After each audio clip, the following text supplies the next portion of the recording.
Down with the dark side of the force? You're down with the dark Oh side. That's no. pretty good. You look like a. uh, I don't even know if that was like a seizure or something. I don't know either.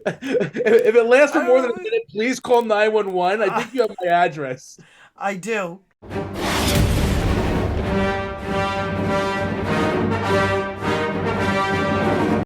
All right, so everybody, I am very excited. I have a good friend of mine, Tommy Haynes, founder of Stacking.NYC. How you doing, my friend? Hey, I'm doing well. How are you? I'm doing okay, buddy. You and I have been talking about doing some sort of collaboration in some sort of capacity for the last, oh my God, I want to say like 3 years now. I'm Ever, telling you, it's long overdue. very overdue. I don't know why it took us this long. I don't know why all of a sudden it just clicked now. All of a sudden I'm like, okay, hey, let's do something. And you're like, yeah, let's Do do it. it. And so Do I just don't understand what the hesitation was on either part. It's just busy. And now we're like, let's just get it done. Um, as I said to you before we started recording, I really don't have a specific topic in mind other than the fact that you and I have a great relationship. And I kind of just wanted to talk to you about your business, talk to you about metals, buying, selling. I mean, just kind of run the gamut. And most likely, what I'm going to do is I'm going to, cut this down into different segments for the viewers. And then that way, some people who are unfamiliar with you, can start to get to know you as the guy that I know, and a lot of people have grown to love. So, Thank you. with that, absolutely, man. With that, I just wanted to ask you, how long have you been in the precious metals business? Not how long have you been a stacker Yeah. and how long have you been into it? How long have you actually been in business? I think I formed my LLC at the end of 2018, but I'd Hmm. started sort of like as a the proverbial garage hobbyist prior to that, selling, buying, and I quickly realized as I was doing it, sort of as a monetized hobby, if you will, that it could be a real business. And I come from an entrepreneurial background. I've been in the restaurant business, the real estate business, and worked for myself most of my life. So uh, as my passion for metals grew, and then I was buying and selling, I realized that it could become a business. Hmm. And so it was sort of like an afterthought, meaning I didn't start out to do this as a business, Right. but it happened. Right. And I think, what's interesting too is I think it's very similar for a lot of people who do what you and I do on our platforms. It's like one of those things that kind of just grows and it just kind of clicks for some people. It's funny, you said you started the actual LLC in 2018. I think I started my channel in 19, and then I actually did the LLC in 2020. But same like like your story is like you start off as a hobbyist, then you kind of buy and sell a couple of things. You're like, oh, there's some potential here. Yes. So the one thing though that I would say is very different between you and me is that you have much bigger cojones because you actually do this full time. And for me, I always have a lot of admiration for the entrepreneurs who actually go and do this full time because as many people are aware, there are quite big swings, ups and downs, and the downs can be very brutal. Brutal. Um, I'll so say this: when I started out, uh, like I said before, I realized or had wanted to do this as a business. I had two jobs. I was working full time in real estate in New York City, and I was also bartending a couple days a week because you know me, I'm a social kind of guy. yeah, I love people. yeah, So real estate was great. It was good money, uh, but the bartending sort of got my social interaction there, and it right, was good too. I mean, bartending in Times Square is awesome. right, You know, and as I progressed into the business, uh, first I left the bartending job, and then a few months later, I decided to take the full leap and dedicated all the time that I was spending doing real estate and bartending and part-time metals, all into metals, hmm, and paid dividends. A lot of people think it's as simple as buying and selling. It's not. It no, is certainly not. It is. It takes dedication. It takes consistency. It takes a certain savvy. It takes patience. It takes a lot. yeah, and a lot of networking. Networking, Um, huge. the amount of time. that you, and we're talking about you here, the amount of time that you're putting into the business on Instagram. You're always posting, you're always doing Yes. your lives. I know you do some sales on Whatnot. Um, I yep. do. Whatnot, I So think it's a good platform, and it has some potential for the future. There's part of me that thinks, days on Instagram and social media may be numbered. You know, why? because it's simple business to me. But don't get it twisted. I've also thought this for 5 years. So as soon as I made my first dollar on Instagram and realized it was all mine, as opposed to eBay or whatnot, for example, Right. uh, right? I realized that we don't own Instagram. That's owned by somebody. Yes, So I see what you're he's going to saying. watch people making money on his platform and not get a cut. Right. Well, I mean, to the extent that there may be a future ability to curtail that, I think it'll happen. I see what you're saying. And that's one of the benefits too, that I have a video coming out shortly talking about the different platforms in which one person should be selling. And I talk about the problem with eBay. eBay is a great platform, don't get me wrong. Sometimes Yes. I buy stuff from there. I don't really sell so much on eBay, mainly in part due to the fact that they have a 13% fee, more or less. Same reason why I don't sell on Whatnot. Whatnot has that 9% fee. And like you said, Instagram, it's all yours. So YouTube. I'm Yeah. gonna say this about eBay in particular. Without a doubt, there's a whole discussion about comps. There's a whole discussion about buying and selling eBay, right? Um, I believe to this day, eBay is A, the best source of comps. Uh, B, it is also probably the largest aggregate metals uh, seller, right? Aggregately in terms of volume and dollar amount in the world. Yeah. Yeah. Of course, because APMEX sells there, Jam Bullion sells there, Provident Metal sells there, Liberty Coin sells there. Yeah, I mean, you name it, they sell Bullion there. exchanges. Yes. Right. Yes. Yep. So, but something I've noticed in terms of selling on eBay is that you can't compete with these guys. They are absolutely paying zero fees, some of them, Oh or yeah. or certainly have periods of no fees, Yeah. which reduces their overall, uh, payment, their overall expense. And I proved this to somebody not long ago, that there was a major retailer and their price on eBay was actually less expensive than their own website. Yeah. I've seen that before with AppMex, and I've seen that before with a couple others, and yeah, absolutely. It is one of those things where you kind of scratch your head and wonder, like, what the heck is going on? Why is that? They're paying And zero fees. they're paying zero fees. It's a way for them to kind of grow their platform over there.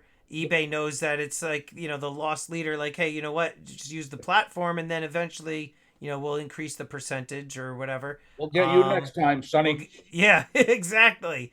And I agree with you. The some people.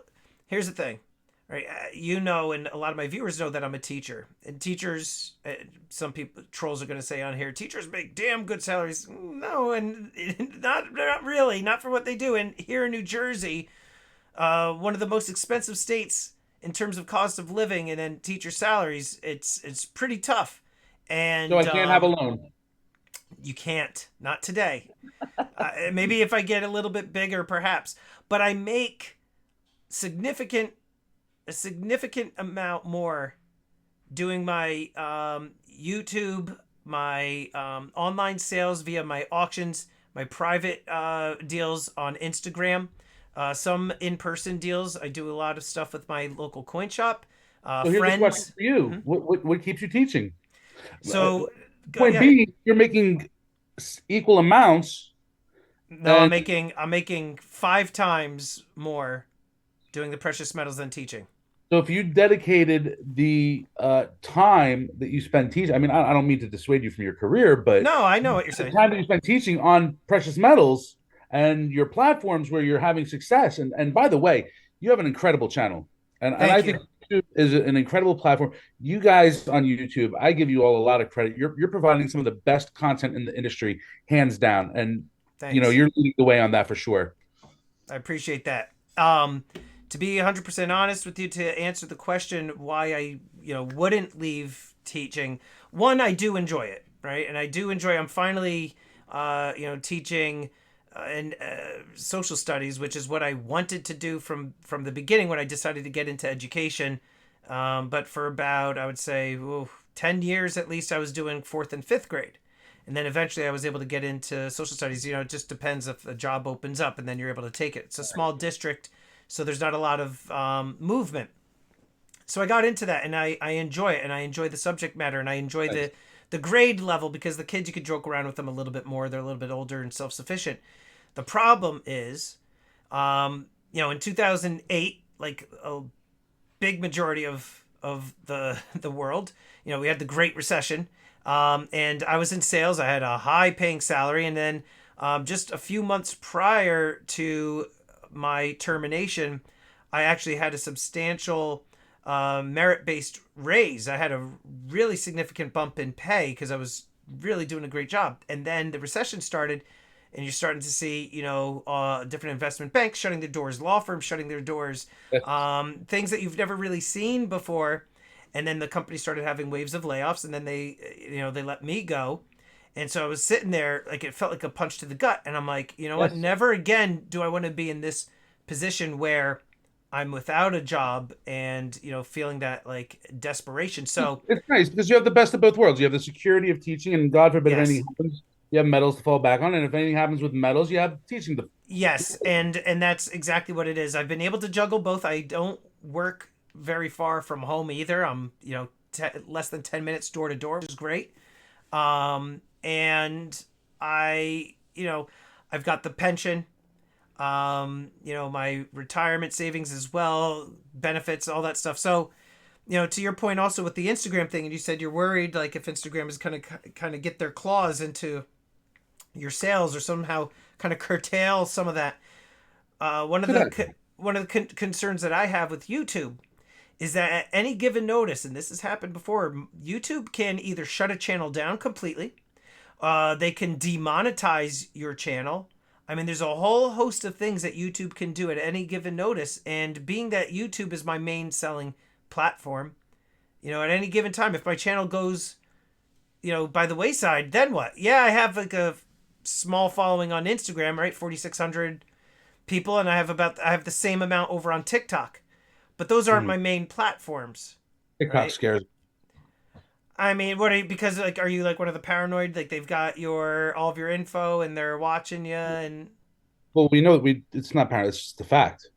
And all social yeah, but media does. you're on Instagram. All, so I So just said all social media does yeah, it. yeah, I not to sound like a hypocrite, but yeah. first of all, I don't think Instagram is as intrusive. Number one, and number two, I somehow trust Instagram a little bit more than the Chinese government. I get it, and I don't disagree. But I, also TikTok is not allowed within China. well, the only part of TikTok that's allowed within China is like educational stuff. So for the children, they're only Exactly. watching like 45. They're allowed 45 minutes a day. It's all educational stuff on Yes. engineering and astronauts and stuff. And here you've got kids, like, flicking boogers on each other, and they want to become influencers and all Exactly. this other stuff. They're dumbing down our Yeah, population. and I feel like that's exactly what TikTok is, and Instagram has a little bit more merit to it. It's a little bit more community based. Yeah. And like I said, it's kind of a double edged sword, but I do think Instagram's a little bit better in those terms. I like Instagram more because it's not as like, how should I say this? It's not as cluttered. Like, I feel like Instagram is a little bit more basic. Like, Clean. it's cleaner. Here's your post. You're following your people. You could, you see some reels and stuff. TikTok, you're just getting bombarded with all sorts of crap. I mean, some of the stuff you find, it's funny, and but point being, I think I agree with you that Instagram is a great platform for what we do. Yes. Um, and talking about that a little bit more, you started in 18, you started selling. When did you start kind of going, full force on Instagram? Well, it started on Instagram. Okay. That was really how it started. And I think that one of the things that led to my success, and anybody who's been in the community on Instagram for 5 years or more, uh, will tell you a couple of things. One, first and foremost, the community's changed and grown dramatically, Yeah. dramatically Yeah. over 5 years. Um, when I signed on to Instagram, they say hindsight is 2020, but I didn't realize that I did something different, and that was showing my face. Mm-hmm. To this day, as you know, a lot of YouTubers don't show their faces. A lot of people on Instagram don't show their face. 5 years ago, it was pretty much nobody. It was you didn't do it, right? And I'm a little bit older than a lot of the Instagram generation, uh, and I didn't know that. So through my ignorance, I'm there on camera. Hey, this is Tommy Stacking.NYC, and I'm doing my thing. And people are like, "Who the is this? Mm-hmm. This guy's showing his face? Right. Like what?" And Right. it just created like a little buzz, and my just page started taking off. Yeah. And I didn't even realize it. I was just like, I just thought I was cool, right? Like, no, I was just doing something different. Right. Yeah. I mean, and that was, I forget when it was that I had like, it was recently. It was like June that I was like, you know what? Enough with the helmet, you know? And I think, it's always something I thought about for quite a period of time.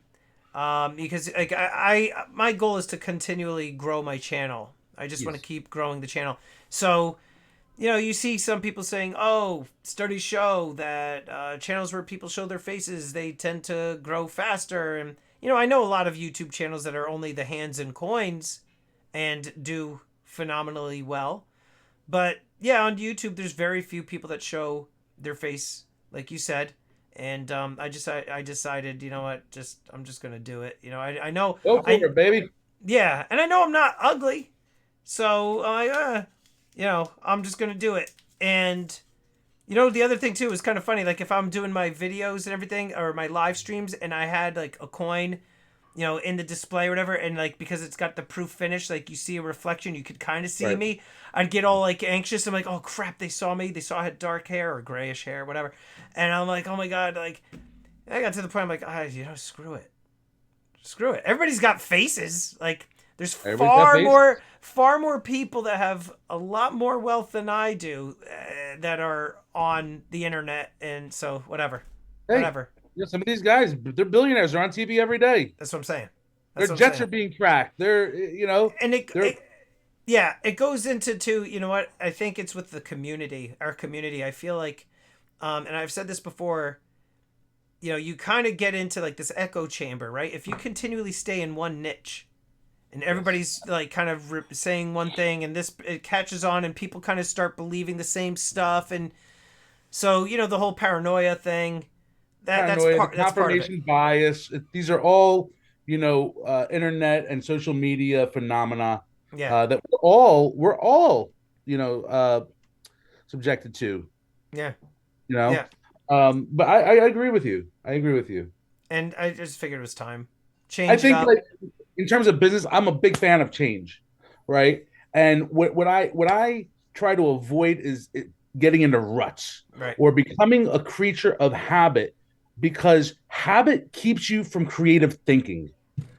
So for a long time, like, I have my seat on my patio right outside my door, right? I go, I'll grab a coffee or whatever. And my one of my employees, JR, Stacking NYC on Instagram, great kid. Every time he sit in my seat, I'd be like, okay, come on, move over, move over. You're in my seat, kind of like Archie Bunker. And one day I went out there and I said, next time I tell you to move over, you tell me no, sit someplace else. And he's like, no, I'm not going to do that. I'm like, no, seriously, do it. Right. So, and because I realized that type of behavior keeps you in a static mindset. Yeah, yeah, yeah. Oh yeah. So I started sitting in a different seat and looking from a different perspective. Right. Yeah. And I every once in a while too, like the videos, like I'll do the coin shop videos. I sometimes I'm in my car and I recorded some stuff just talking to the mic or whatever. And then Sometimes I'll record a video from like, top down here where I'm like, you know, either looking at an article or saying something, and then like it's just recording on my webcam. Now I'm doing this. Other times I have the camera here facing my computer. I have my office set up in a way where, because it's a small space, and I've Yes. got like three walls that are done in a way where they can all be their own backdrop. And so, like you said, like I wanted What to. you mean by small space? Well, you've got a much bigger space than me because you're using a lot more space. That's probably triple the space I'm in. Hmm. So, my house isn't exactly a huge house. So I have a small office, and I set it up in a way where if I want, I have different backdrops. I'm still just doing like one or two, but to your point, like staying static, that definitely is an issue.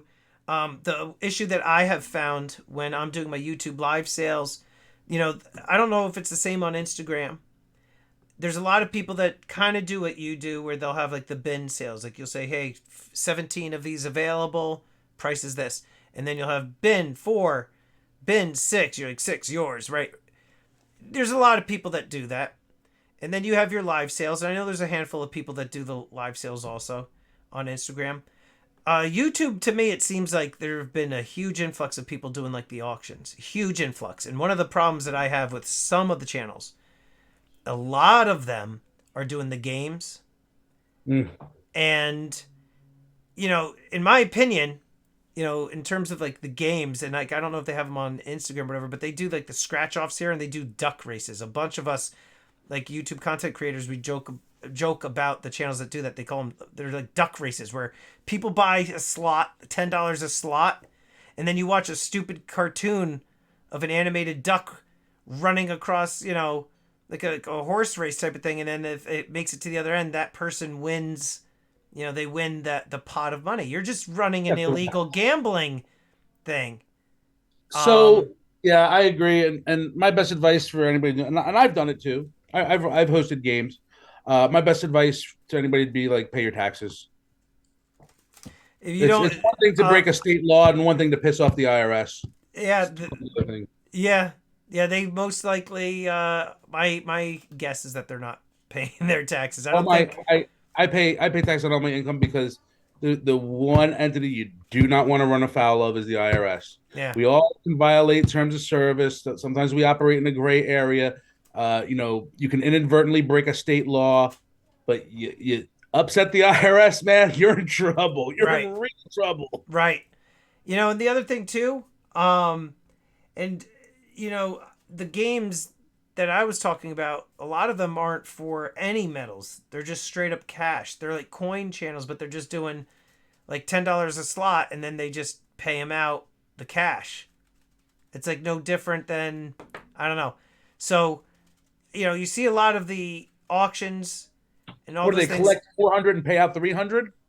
Yeah, maybe. I don't know. I stick around. I shake my head. I'm like, how this is like, dudes in their basement, just a bunch of ball bags, just playing duck races or whatever it is that they're doing, and Are we talking about baseballs or basketballs or whatever kind. But the point is, I'm yeah, no, I hear you. constantly I'm constantly changing formats on my auctions. When I keep doing my auctions one particular way, like just the other day, I kind of tried out something new. Everybody liked it. So now I know I have a new segment that I'm going to do on my auction, and it just changes it. Anything I can copy? See, you can copy because you and I don't compete. You know what I Yeah. mean? And that's one of the benefits too. Like, it's not like you and I step on each other's toes. Like you and I have a different relationship. Like I'll be honest, there's people that come on, on YouTube or whatever who, are totally fine with me 1 minute, and then they start doing their auctions and everything. And truth be told, I view them now as a competitor.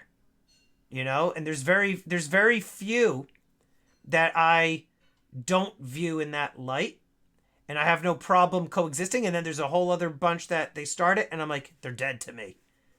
So I've never. I mean, come on. To be intellectually honest, yes, I know I have competition, right, on Instagram.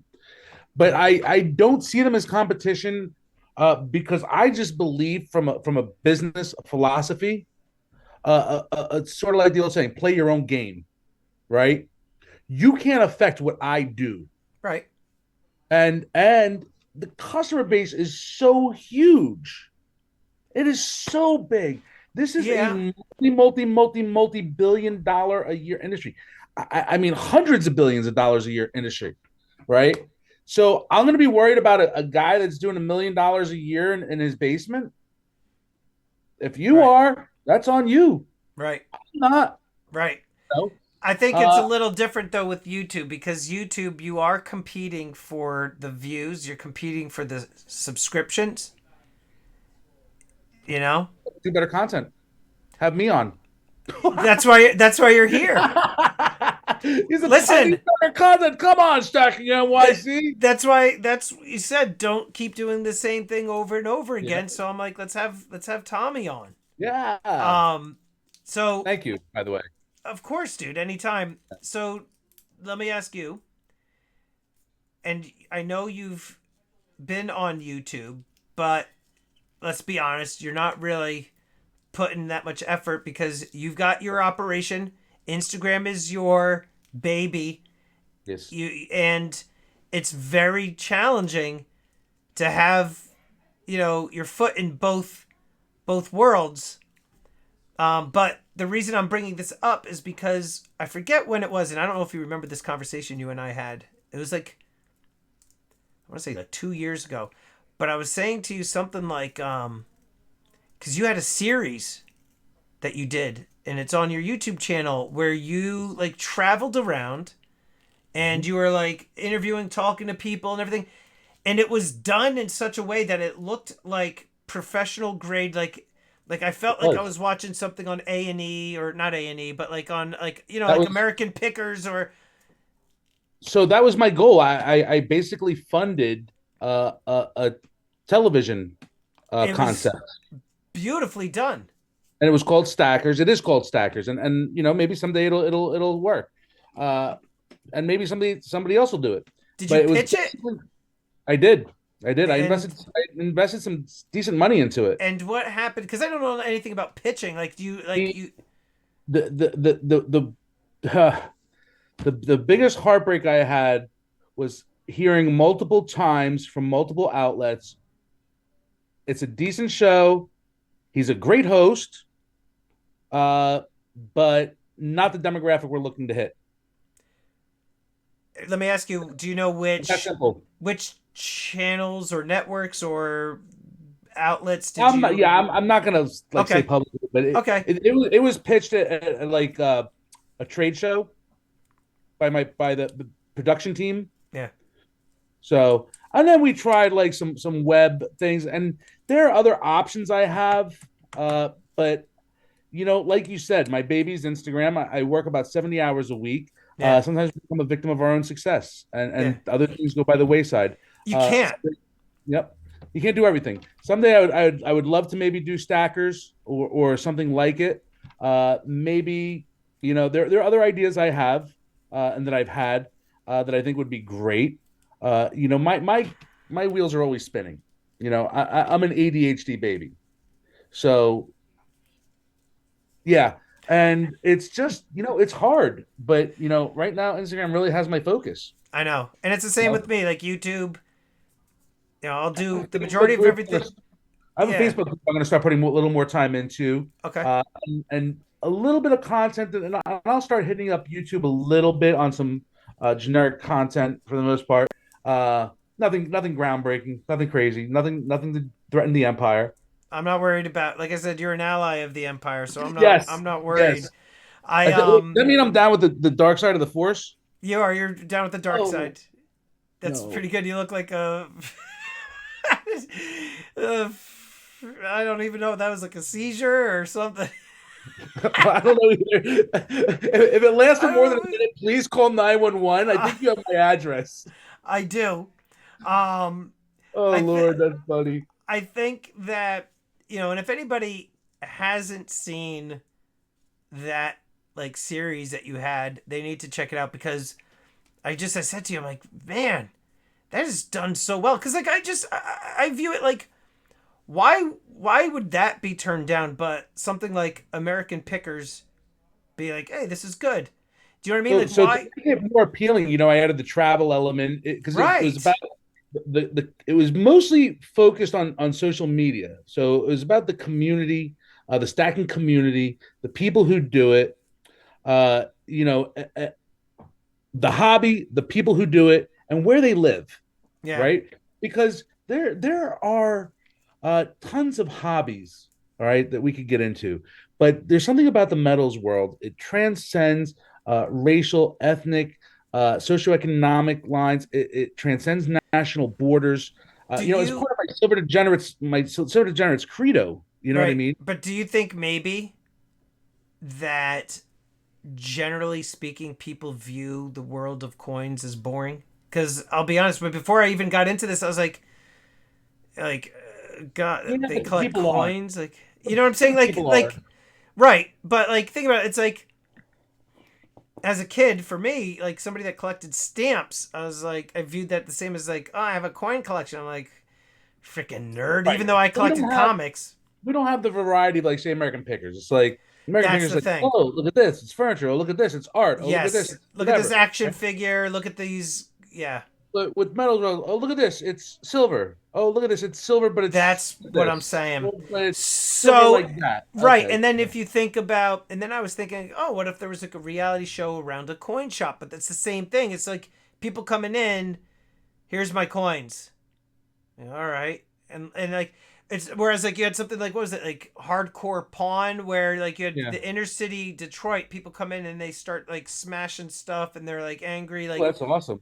you know what I mean? So it's like, I don't know. I think maybe it's because there's not that kind of buzz or interest in it. To all of us, we think it's exciting, you know, but More people might think it's exciting if some of our darker intuitions come to fruition. yeah, I just think that the way you did that mini series, like again, it was Thanks, done man. very well, and It I was was it was just it was something that if it was going to be done, it had to be done right. and it was done right. That's why I Yeah. was like, I thought it was like ready for to be picked. We filmed in Virginia, we filmed in Vegas, we filmed in Toronto, we filmed in Texas, Jeez, Virginia, Vegas, Toronto, Texas, New York. Yeah. yeah, yeah. I you know, also, I have an idea for you, which I'll share offline when it comes to. You said you wanted to do more on like Facebook and YouTube and stuff. I have an idea for you, so remind me once we hang up to Yeah. share it with you. Um, Before we go, I wanted to ask you, what do you think people should be buying right now? Now, at the time of this video that we're recording, right, it would be January 12th, 2023, and this always changes. I mean, I'm always saying this is what you should be buying now because it always changes. Stuff in the world, something happens, changes, the economy changes, different product, like supply and demand, like there's always something that's changing and you need to pivot. I'm Right. asking you, what do you think is a good thing that people should be stacking right now? So the problem with me giving my opinion is it assumes that the stack community is monolithic, and it's not. So what I truly believe, and that's how I came up with how you stacking, right? That everybody stacks for a different reason, Mm-hmm. stacks what they like, right? Uh, and I talk about a balanced stack. So if you like collectibles, if you like Star Wars pieces, right? The 3 ounce Darth Vader, $225. It's not cheap, right? Get it though. It's a work of art. If you like the Transformers pieces, $100 a pop, get them. Mm-hmm. Pardon me. Balance them out with some buffaloes. Right.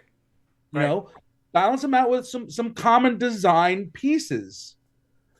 That way, if you ever get into a liquidity crunch, you don't want to sell your $240 Darth Vader, you know, for a few bucks over melt to your local coin shop Right. because that's what they're going to give you. I mean, I'll give you more. I pay the most, uh, but if you have those buffaloes, get rid of the buffaloes, right? And you keep the pieces that you love. Yeah. Collecting pieces that you love, in my opinion, you're going to stay engaged longer. Right. I Silver's volatile. agree. Silver's volatile. And if you believe the dollar's going down the toilet and you believe that the economy is going to be ravaged, I say you better get fractional, Yeah. right? So know why you're stacking to know how you're stacking. Mm-hmm. Perfect You know, fortune and a fortune cookie. I love it. It is a yes. good tagline. It is a good tagline. Thank you. We're gonna do this again. I hope so. Uh, Definitely. I mean, look, we finally did it. This wasn't so hard. We got your It only took max like three, headroom 4 years. glitches. Yeah. What was that? For those of oh, it's so good. I'm leaving this in. What's happening right now? I'm leaving this in. Guys, do it. Tommy, I appreciate you, buddy. Everybody, make Love sure you, that brother. you love you too. Make sure you guys check out my friend Tommy over on Instagram, Stacking.NYC. Great seller. I source from him a lot of items. Totally 100% legit guy and stands behind his product, and I vouch for him 100%. Thank you. Tommy, talk to you real soon, buddy. How you stacking?